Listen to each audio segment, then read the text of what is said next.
Welcome back to Third Phase of Moon. My name's Blake Cousins. Tonight we're going to go over all kinds of things in regards to UFOs, alien abductions, and the meteorite that just hit Russia. Incredible stuff going on this week at Third Phase of Moon, videos from around the world, and we're accepting them via Third Phase of Moon. And our special guest tonight, Stan Romanek, alien abductee, best-selling novelist. He has a book out, Messages, and it's a New York bestseller. He's appeared on Larry King Live. He's got a major story going on. It's actually continuing. It's been going on for years. All kinds of video material to back up his claims of aliens, UFOs, you name it. He's got it.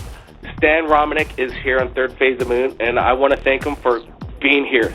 Stan, welcome to Third Phase of Moon and the radio show. Oh, thanks for having me on. Hey, Stan, you've had alien abductions going on for many years. Tell me, when did you start to realize that something wasn't right in your life? Really, I should have realized something wasn't right in my life when I was a kid, but, when you're a kid, you don't know any better.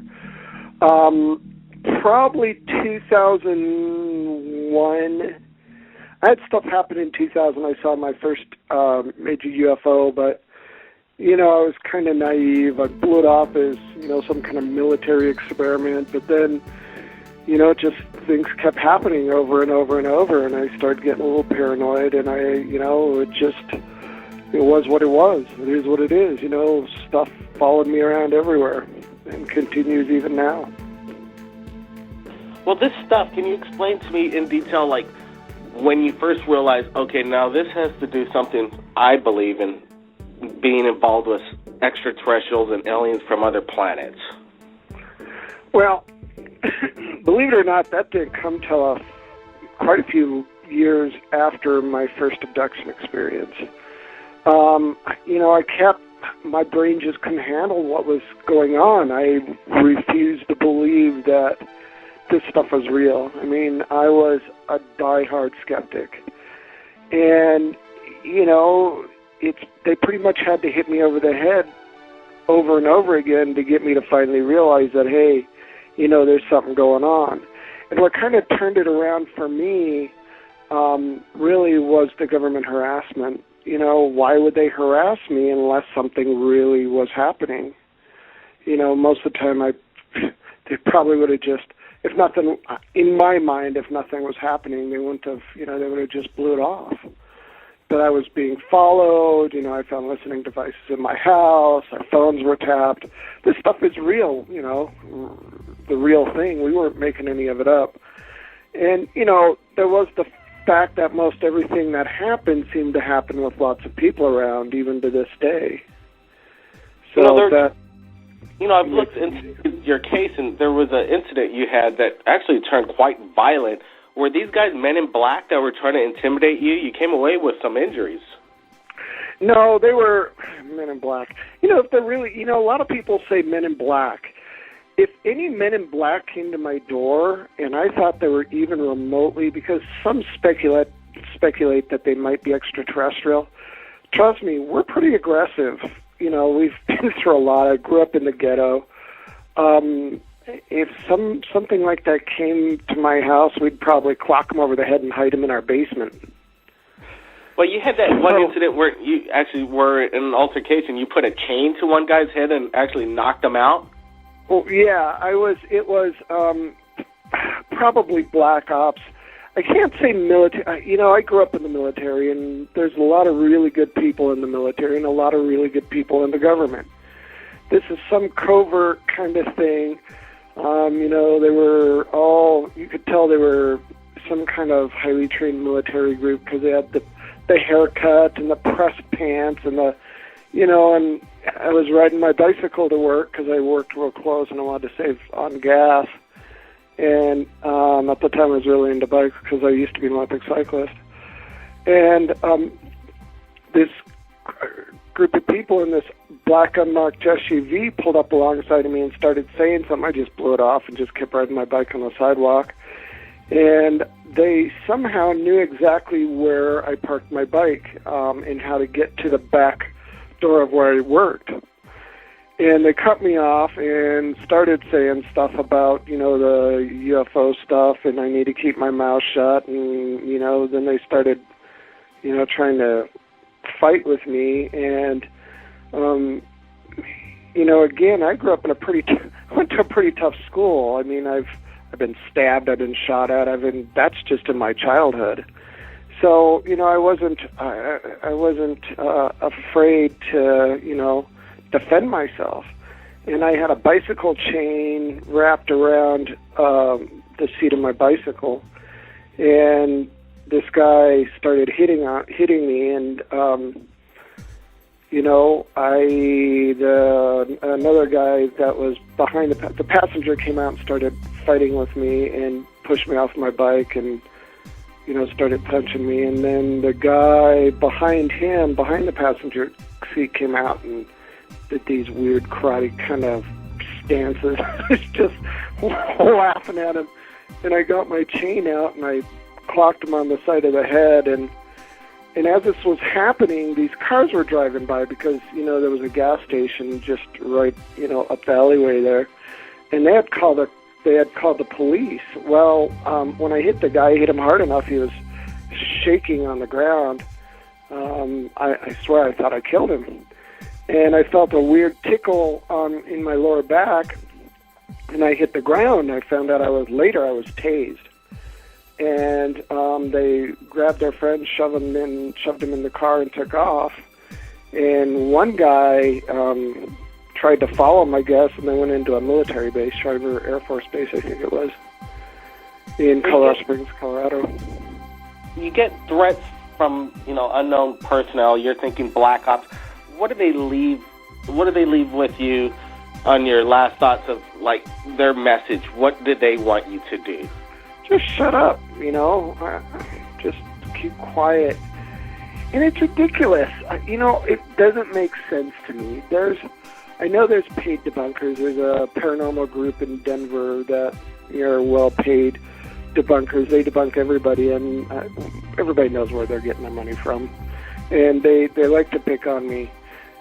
And, you know, see, that's what they do. There's disinformation out there. They try to make everybody look like they're crazy. You know, people like me look like I'm crazy or I'm lying or, you know, I don't know what their gig is, but they just don't want me to talk about it, I guess.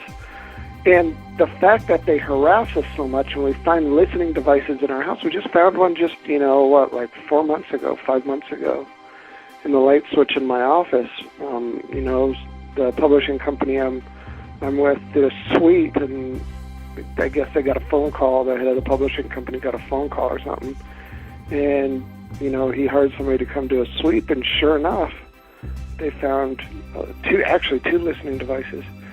It doesn't make sense to us because we're very open about everything that happens. We are hiding nothing. And, you know, if they want to waste their money, you know, all these years, it's got to cost them a few million at least, all the stuff they've done. You know, great dollars at work here in the United States government. You know, just this past year, Obama, you know, signed executive decision orders to, you know, spy on its own people using surveillance. Well, you know, the Patriot Act did that, so they're not really doing anything illegal, but now they're spying with drones and, you know, costing millions of dollars spying on us when they should be, you know, going after the real bad guys. You know, we got our special correspondent in from L.A., Dr. John Elias. I'm sure he's got some questions for you. And if anybody's got some questions for, you know, Stan Romanek, call in to 1-347-934-0378. Now, here, John, Dr. John Elias, what do you think about the Stan Romanek story, and how's it going into the future? You know, to tell you the truth, when I first saw this Romanek on Larry King Live, I was a little skeptical because that's all I saw was this alien in the video recreation. But then I ended up seeing this 2-hour lecture posted online, and then finally reading his book, and then I was blown away. I mean, this case is by far the most well-documented case. I mean, it has everything from the footage, which even people can then dispute. There was, you know, equations that were given to Stan through these beings. Some of them that have been found out to be true. All of them are true. nonetheless. But one specifically was for an element 115 that was given to stand 2 years prior to the civilians discovering it, which just goes to validate everything this man has said. And his first book, Messages, was amazing, but the book that really did it for me was Answers. That's his follow-up book, which kind of caught up to the future, to the time being now, and answered a lot of questions I've had over the years. So I just got to commend you, Stan, for being out there and telling your story, because it really needs to be told. One thing I wanted to ask you is hoping you could tell the listeners about. You had an incident written in your book about Grandpa Gray, that famous Gray picture that we have on Third Phase of Moon. You said where you woke up in the middle of the night, he was in your room, and he unzipped his skin off and showed himself as yellow. Can you tell her? With me, it's not just, it's becoming a spiritual journey with me. It really is, because it's not just about little guys in, metal discs. It's multidimensional. It's crazy. I don't know how to explain what's in my head. But this particular incident, I was sleeping and I woke up and I couldn't wake my wife up, and I thought my stepdaughter was in the room, and I was half asleep, half awake, and I looked over, and I'm still kind of in that dream state, but I couldn't. It wasn't sleep paralysis. I know it wasn't sleep paralysis because, number one, I've never had that. I don't even know what that is. They talk about that all the time, but I could move my legs, and I was about to get up, and this little gray, and he's not really gray, more kind of a taupe-colored, gray-looking, though, as far as the physical characteristics, small, big head, huge eyes. And if you've ever seen that movie Cocoon, it really reminded me of that part in Cocoon where this little being suddenly somehow seemed to grab part of its skin and almost like it unzipped or peeled away its skin, and there standing in my room was this 7-foot-tall being of light. I couldn't talk, I couldn't move, I couldn't say anything. I was screaming at my wife and no sound was coming out of my mouth. I could move my arm, and I didn't want this thing to come at me, and it literally, and I can't tell you if it spoke in my head or if it actually said something. It said, "This is the form we take." And I don't remember the exact words. Basically, it told me it took that form because it's easier for me to handle something like that than what it truly was. So it's interesting that Ron Howard movie Cocoon, there was that scene where the girl said, "Let me reveal myself," and then she peeled off her skin and turned to a being of light and energy. And then you were able, we released this video. You allowed us permission to use it. I think we're like the first day world exclusive. You put out this video of this surveillance shot of this, energy light flying over your house over there. Could you tell us a little bit about this one? Oh, yeah. We have stuff like that all the time. In fact, when National Geographic was here not that long ago to do Chasing UFOs, I don't know why they didn't show it. We had that stuff playing in our trees out back. They captured it. And we had surveillance. We don't anymore because it doesn't matter. I mean, they show up so much that we don't need it. But, this was in the good old days, the scientists put up surveillance, and this is one of those times when we had something happen, and it captured this ball of light flying over the house and then vanishing in midair. It actually kind of disrupted the camera electromagnetically, we think, because the camera got crackly, and then all of a sudden it showed up in the house. What's interesting about that video, and when you slow it down and you zoom in, and the analysts looked at it, and they're absolutely amazed because this ball of light literally comes out of the house, out of the wood, goes back in like a needle through fabric. You know, it goes in and out, and like somebody's, and it's really crazy, and you can see it popping in and out, and then it disappears. You know, it's an incredible video, and we looked at it really close. We zoomed in on it, enhanced it. We put a lot of, contrast, and it was bright enough to actually put a spotlight on the grass below as it went by. People are saying it's some kind of like maybe string or whatever with a flashlight, but yeah, you go try and put a string in a flashlight and see if you get the same result. I don't think you're going to get it.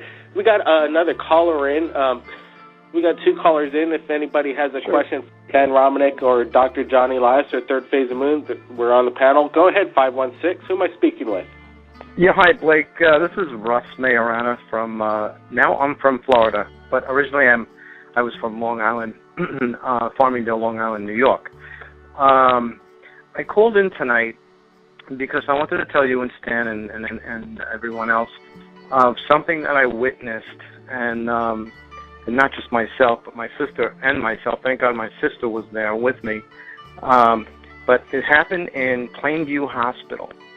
Now, I'm sure you're all familiar with these horror movies that you see in the hospital that, when something crazy happens, there's nobody around. Well, it just happened to be that there was nobody around in this hospital. My sister and I were standing by the elevator door, and there was, just to set the scene, there was 2 elevator doors in front of us with the panel that you push the button. And there's a lobby to the right. Nobody was in the lobby. There was no security guard there. It was in between shifts for the nurses. So it was like around 7:15 p.m. And we pushed the button to go back upstairs to see my mother. And the elevator just never came. It was like, what the hell's going on? 5 minutes goes by and no elevator. So then this woman comes from the office area. She comes across the lobby. She's wearing black pants, a white lab coat. She had black short cropped hair, little chubby face. She was about 5'6", and she weighed about 165 pounds. And she's standing directly in front of the door with her nose just about touching the door. And I looked at my sister because we're standing by the buttons, and I'm going, she's going to be standing there for quite a while, with her face pressed up against the door. So my sister laughs, and the lady didn't even turn and look at us. Usually, a common thing would be just like look over to see what they're laughing at or whatever. Nothing. She just faced straight ahead. Well, right then the door just opened right up. I mean, she stood there. This is how fast it happened. She came up. She stood in front of the door. I thought what I said, and I told my sister, and then the door opens up. She walks in. Now, we've been waiting for this thing to open up, the door to open up. And for some reason, call it mind control, but we did not move. I did not have the slightest little want to move. Nothing. Neither did my sister. We didn't move. We just watched her walk in. The door starts to close, and just before it fully closes, I snapped out of it, and I said, Lynn, hit the button. She's just like staring at the door. So I lunged forward. I hit the button. The door still never closed all the way. The door opens up. We walk in. No lady, no back door that opens up for the elevator. She was gone. I'm telling you, she was gone. This lady was not, it wasn't a paranormal thing where she was a ghost or something for the hospital. This lady was real. I mean, she looked real. She just really looked real. So the thing is, following day, I went to the office, and I told them about this. And one of the ladies from the cubicle stands up and she goes, thank you. I says, for what? She goes, thank you for validating what I saw. She goes, I was walking to that elevator, she said, and the door was closing, and then an arm came out with a lab coat, a white lab coat, and the door opened up. She goes, I walked in, and she goes, there was nobody in there. So I said, oh my God. Wow, it's something straight out of a movie like They Live, John Carpenter's movie, where you put on the glasses and you reveal what's really going on in the world. Do you believe something like that, Stan, as far as, looking at through a frequency that there could be a revelation of, these entities or these aliens amongst us at all times? Absolutely. I didn't used to really think about that, but when the caliber of people we know, the caliber of scientists we know, the ex-military people we know, ex-naval intelligence, ex-this, ex-that, I'm finding out there are multidimensional beings in this space around us. Everything is full of something. You talk to Dr. Claude Swanson, Dr. Jack Kasher, top physicists in the world, pretty much. And they'll tell you that this space is filled with something. It's just we can't see it and they can't see us because it's either a different vibration or a different dimension, what we would call dimension, density, whatever you want to call it. So yeah, I do believe that there are things there, and there are things that are very high-level beings, very intelligent.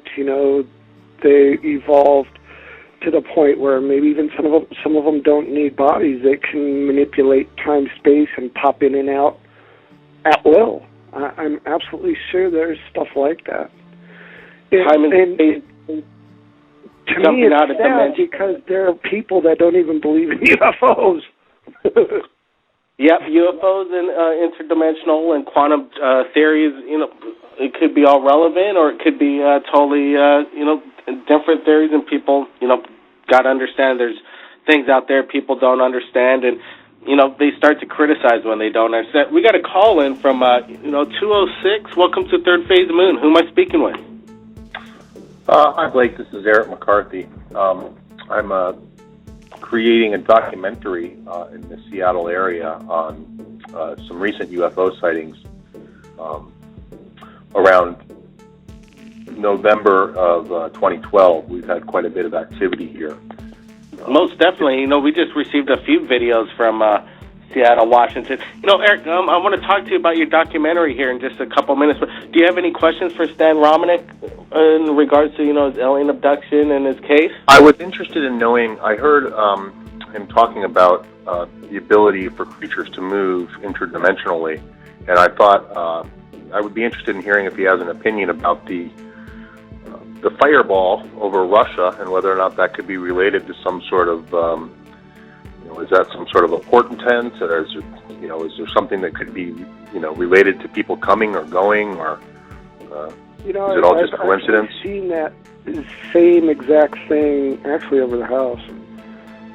It was a little bit different though, not exact thing. I saw something that looked like a sparkler, and you have to be careful, though, because there's a lot of things that are just natural phenomena that we don't understand yet, like, electromagnetic discharges and things like that. I'm not saying that's what this is, but the possibility, it could be anything. Ever been able to see a meteorite come down over a populace in a major, country and injure people. It's a first in my lifetime that I know of, and I think of anybody living in history for a long time. And it's a major event. The video shots were spectacular. The hull's amazing, and it was happening right when this other, asteroid was flying by, and it was a near miss. It was quite a coincidence that happened on the same day that the asteroid just, flew by. I guess that's where my question is whether or not that's just a coincidence, or was that some sort of, was that what happens when people get off the asteroid? Or, I know that sounds far-fetched, but I guess what I'm saying is, doesn't it seem like the coincidence is so great that it kind of begs for a separate explanation? Yeah, I understand what you're saying. There's always a possibility that it wasn't an asteroid. There's always that possibility.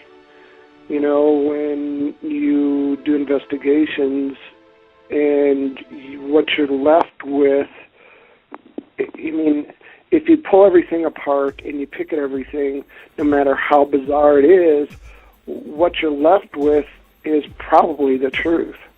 So, looking at that video, and unless you can find pieces of the asteroid itself, you know, anything's possible. I'm learning that.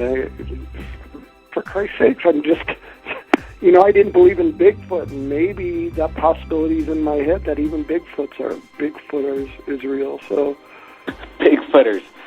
You know, yeah, it's, cryptozoology is the big thing now. It's actually become more of a searched word than UFOs on Google. It's, you know, people are interested in life forms, and Stan Romnick's captured a few on tape and video.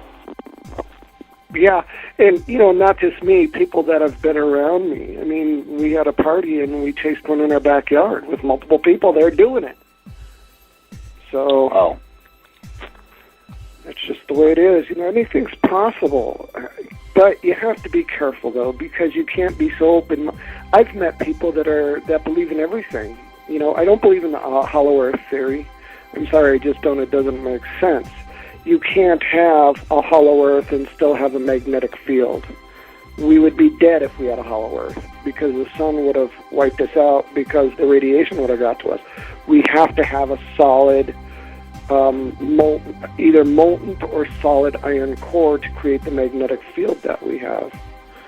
So, you know, there's things like that. You know, I try to stay skeptical, but at the same time, you know, I have to have somewhat of an open mind after all I've been through.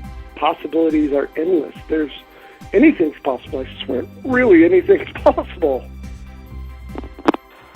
You know, it is amazing what's going on over there where you're at, Stan Romnick, and, you know, even in Seattle, Eric McCarthy made contact with us at Third Phase of Moon, and he's working on a documentary out there. Can you tell us what you're doing?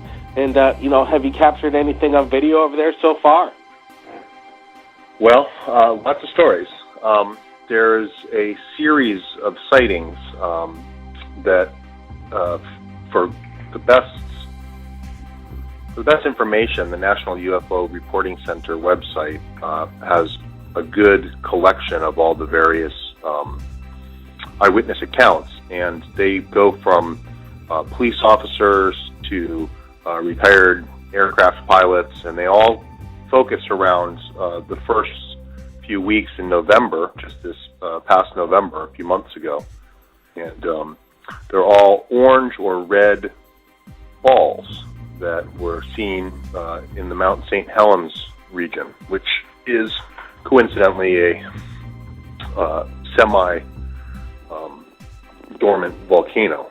I say semi because, you know, in a geological sense, an eruption in the last 30 years is, you know, not so, that's not such a long time.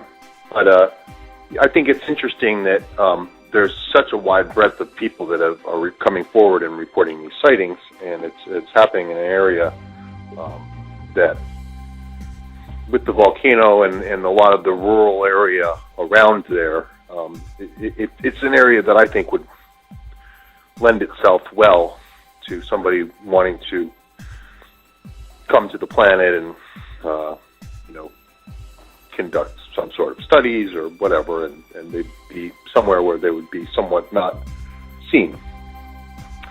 But they're finding new planets, Earth-like systems daily, and, you know, they're coming out. Just, you know, 10 years ago, people and the scientists wouldn't agree that there's any kind of planet out there that could sustain life or be anything like Earth. And, you know, obviously when you just look out in a little pinprick into the sky with your telescopes, you're finding galaxies and, you know, mass. So there's got to be life out there, and the idea of them coming to Earth is very likely. I think that that's one of the things that I hear a lot when talking to people, and also you kind of saw a lot of that today with the, and I don't mean to keep bringing it back to the light in Russia, but you know, I think that things like that, or the near miss from this other asteroid, are things that kind of open up people's minds to the greater galaxy, just how large it is out there and how small we are. And I think that when people start to think that way, they start to open their mind a little bit more to all the very real possibilities of what could be out there. Exactly. Hey, Johnny Elias, what did you think of the news out of Russia when you first heard it? Were you like, oh my God, thank God it wasn't over California? Yeah, actually, the first thing that I thought about was the Tunguska event. Obviously, there are many theories of what that could be because that was well over 100 years ago, but that's the first thing that came to my mind. And the second was, how the hell can this be happening in not only once in a lifetime or several lifetimes, but on the very same day that we have the nearest miss with an asteroid that could have been terrific, almost an extinction level event on the same day. So it's a little odd to have them on the same day. Too coincidental for me. But it could be anything. Could be anything. I thought it was odd that nobody seemed to know this one was coming. They had mapped the other one, and they knew that this, they gave us forewarning of the other asteroid, and this one kind of came right out of the blue.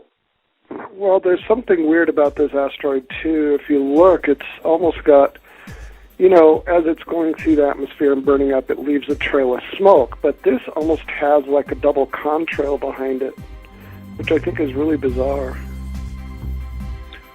There's a point where it comes in, and then it does the burst, and then after the burst, it looks like it almost possibly broke up or something. That could be, but I just found that interesting. When you heard the thunderous claps and the sonic booms that were going off, it must have been just terrifying, just being on the ground, thinking, "Is this the end of the world?" Could you imagine if that happened December 21st? Oh, my God. Yep. That would have been mass panic. Everybody, I go around asking people, so what were you thinking? Were you scared? Were you concerned about the end of the world on the date? And most people went out and honestly said, no, I didn't think anything of it. No. But then I started asking, well, do you think the governments from around the world could have possibly took advantage of this date and did something spectacular and blamed it on a prophecy? And then they go, oh yeah, well I thought about that, and that would be scary. And then they're being hypocrites. Yeah, they were thinking about that date. It's funny because I talk about that in my book a little bit, and I definitely talk about it in my lectures, the inconsistencies in the Mayan calendar stuff. And I've been an advocate of, because I've, when you talk to Mayan elders, real Mayan elders, they honestly think white people are crazy. And, my wife has a blog, and we posted this great thing, and the head Mayan elder, talking about what's really to come with the Mayan calendar. It has nothing to do with they don't even have the word apocalypse in their language. And so just one English New Age guy started this whole nonsense, and people ran with it. So when it was finally done with and over with, it's like, see, told you. But we've got some work ahead of us. We really do. But I think things are definitely changing. Stan, just like you said, that one English guy started and ran with it. It's funny, right, because the Mayans said that the calendar ends. They didn't say it would be the end of the world. They just said that their calendar ends on this date. And you're right, one person came out of it and took the information and ran with it. And next thing you know, the whole world is talking about this end of the world on this date. But really, that's not what they said at all. Yeah, and it's not really that the calendar ended, it's the date. It's like the year ended, the millennium ended, the cycle ended. And then they couldn't make any more calendars because the conquistadors came in and wiped them out pretty much. So the good old days, right? The poor Mayans. We live in Hawaii, and I think if the Spanish came over instead of Captain Cook, I don't think it'd be the same over here. I don't think it'd be a state anymore of United States. I don't think even Hawaiians would have, still existed. They just would have wiped it out like they did those guys. Yeah. Well, it was about greed. It was about gold. It was about the church too. It was about Speaking of the church, this guy comes in, wants to be Pope, and then, steps down. First time in, 600 years ago, wants to step down. How ironic. I think it's kind of a lame thing to do. What do you think about the Vatican covering things up in regard to UFOs and, aliens coming to the planet Earth? Well, they did cover it up for a little while, but then they backtracked, apparently, because I was there. I'm friends with Paola Harris, and she was the one that helped break the story with Monsignor Balducci. Monsignor Balducci was really the right-hand man of the Pope. And he was, I have it on my website. You can go see it for yourself, where this guy's talking about that, there are ETs, and it's okay to believe in them, and they're different types. Some look like us, some don't. And then all of a sudden, I don't know what's going on, they backtrack. But what's really weird is I didn't think the Pope could quit. I mean, that's bizarre. Well, he's quitting because he says he's getting old, but that was part of the job description, I thought. Yeah, popes, they stay there their whole life. I thought once you're a pope, you can't get out. I think it's more than that. I think it has to do with the, with the pedophile stuff going on, and the Catholic Church has a lot to answer to, really. I mean, it really does. Yeah, I don't think that in the past age has ever. I've known that in the past there's been some popes who've been fairly frail and old. If my memory serves correct. So I think that you could be right that there's something a little bit more than that. That's kind of a surface there's something story. In the background we don't know. Some kind of politics, some kind of cover-up, some kind of secret, like they always do. And, what is the point? Why not, they're supposed to be, bearers of Christ, or telling what God believes, and, keeping secrets from the people is what I don't think God had in mind. Hey, we're going to wrap this show up. We're just running a little bit out of time, but, we got a few more minutes, and I want you to tell me, Dr. Johnny Elias, about, your new radio show coming up on Freedom Radio, and we're pretty excited to hear about this. It's going to be a great show, and congratulations. Thank you. It debuts on Saturday, March 9th. It's 2 to 4 Eastern, 11 a.m. to 1 p.m. Pacific Standard Time. And it's on freedomslips.com, S-L-I-P-S, like as in freedom is slipping away from the United States. And it'll be hosted by MUFON researcher and author Preston Dennett and I.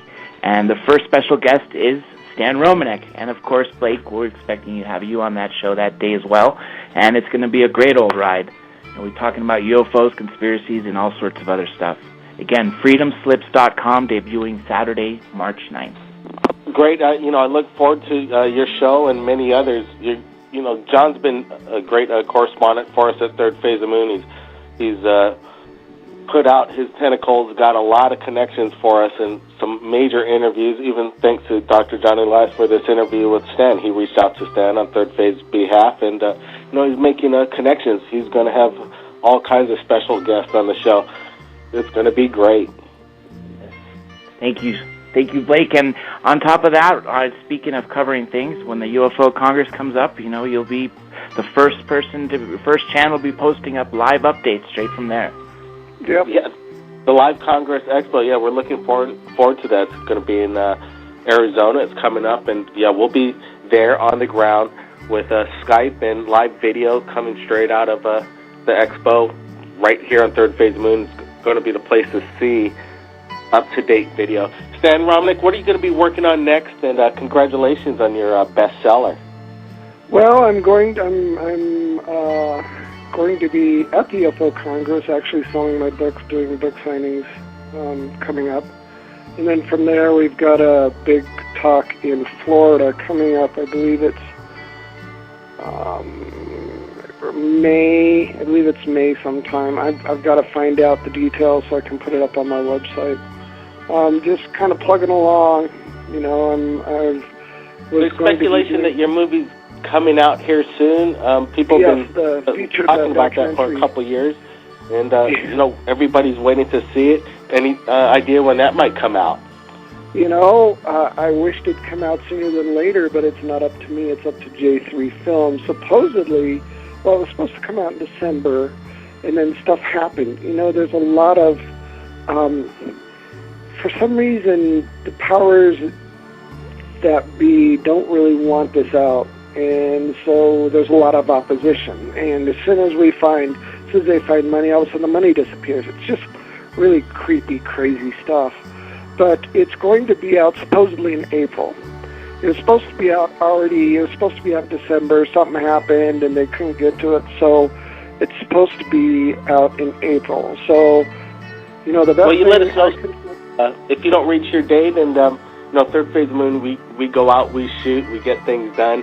We don't waste time, and we're not. We want to get that information out. Let us know in the future if you need any help from Third Phase Moon. We'd love to help out. You bet, and I'll see you guys in Arizona. You got it. Hey, Stan Romanek, thanks for joining us. It's been a real pleasure. Sure. Where's your website? How do the viewers and listeners get in touch with you? www.stanromanek.com. Great. I suggest everybody check it out. He's got some amazing, you know, video analysis, evidence. It's amazing. And in the future, Stan, if you capture anything amazing, you know, we'd like to take a look at it at Third Phase. Absolutely. I mean, it happens all the time. So we'll be standing by. I really appreciate it. And Eric McCarthy, the documentary filmmaker out there working on some UFOs, eyewitness testimony, and bringing out the truth out of Seattle. Hey, thanks for joining us. Any last words, Eric? It was a pleasure to be on the show and to have a chance to talk with Stan and the other gentleman. I'm sorry, I can't recall his name, but thanks for having me. Yeah, Dr. John Elias, you know, he's going to have his show coming up. When is it again, John? Saturday, March 9th. Yep. Saturday, March 9th. Go ahead, give him one last shout-out on that. Saturday, March 9th on freedomslips.com. Slips as in slipping on the floor, SLIPS. And it's going to be 11 a.m. to 1 p.m. Pacific Standard Time, 2 to 4 p.m. Eastern Time on Saturday, March 9th with Preston Dennett and I. And I'll be there. I'll chime in here at the second half of your radio show. I look forward to it. I want to thank everybody for joining us right here live via radio on Third Phase of Moon, talking to Stan Romanek, Dr. John Elias, callers from around the world in regards to UFOs and aliens. And if you've captured anything amazing in regards to UFOs, you could contact Third Phase of Moon via Skype or Facebook and visit our new website at www.thirdphaseofmoon.net. My name's Blake Cousins. Keep your eyes on the skies, and we'll see you again next time.